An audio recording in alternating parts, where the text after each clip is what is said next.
O yan. Hindi nila nakikita yung hirap na mag-build ng business, tapos kinikriticize ka pa, tapos kailangan mo pang mag-alaga ng family, kailangan mo maging mother, wife, owner, all at the same time.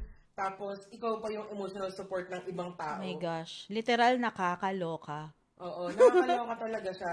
Tapos parang minsan feeling pa na pag inadmit mo sa sarili mo na I'm struggling, nagkaka-anxiety ako, parang weak ka. Parang ganun. Parang hindi, magpakatatag ka lang, ganun. Ginusto mo yan diba? Pero, yung things like that are not weakness. It's really something that yung normal siyang ma-experience kasi grabe na nga yung mental load, physical load, emotional. Parang there's only so much na pwede mong i-take on, 'di ba, bilang human being.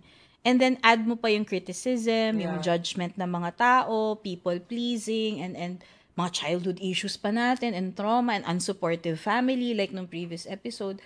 Talagang magkakaroon ng effect yan sa natin, sa emotional health sabay-sabay natin. Pa.